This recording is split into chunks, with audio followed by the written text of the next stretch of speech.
In just a few hours, Pope Francis travels to the United Arab Emirates. It's the first time that a pope will visit the Arabian Peninsula, and Pope Francis is going for a specific reason. The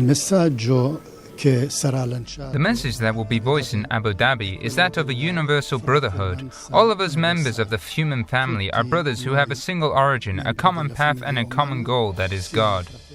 From February 3rd to the 5th, Pope Francis will emulate another trip taken 800 years ago by St. Francis of Assisi, who constructed bridges with the Muslim world. The Pope's election with the name Francis is very significant because St. Francis means to return to the spirit of the gospel.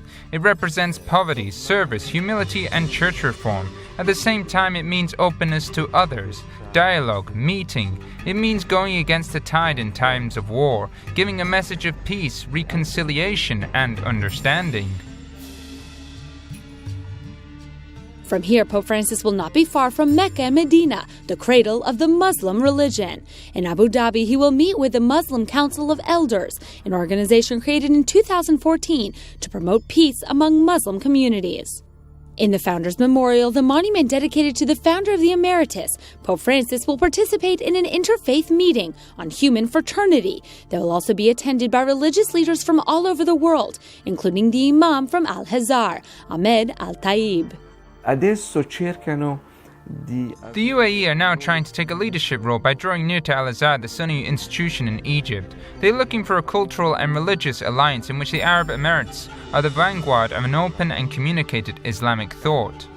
It's very possible that this historic journey began to take shape following this visit of Sheikh Mohammed bin Zayed with the Pope in 2016. The UAE wants to be a leader of the movement of openness and modernness in the Islamic world, as opposed to Islam being used as a pretext for violence. The most important moment for the Catholic community will be the Mass that will be celebrated in the Zayed Sports City. It's estimated that of the 9.5 million inhabitants in the Emeritus, close to 1 million are Catholics. They're mostly workers from Asia, especially from the Philippines and India. Although Christian worship is permitted and there are churches all over the UAE, the Pope will also visit the cathedral.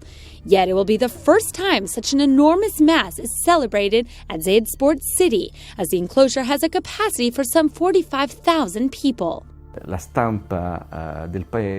country's press has published articles explaining the meaning of the Catholic Mass to non-Catholics. It will be an event that everyone needs to understand. For the public to see the Mass and what it means for a non-Catholic and non-Christian to see a Christian pray. Pope Francis is traveling to a convulsed region with several countries immersed in armed conflicts. In particular, the UAE is involved as an ally of Saudi Arabia in an especially bloody war, that in Yemen. It is a sensitive issue on a diplomatic level, yet I think there may be a desire for general peace for Yemen or a message of peace. There is Yemen community there. After visiting Turkey, Jordan, Egypt, Albania, and Azerbaijan, Pope Francis returns to a country with a Muslim majority. In addition to the UAE, in March, he will also travel to Morocco, following in the steps of John Paul II, in order to continue strengthening ties of fraternity in a world increasingly in need of peace and dialogue.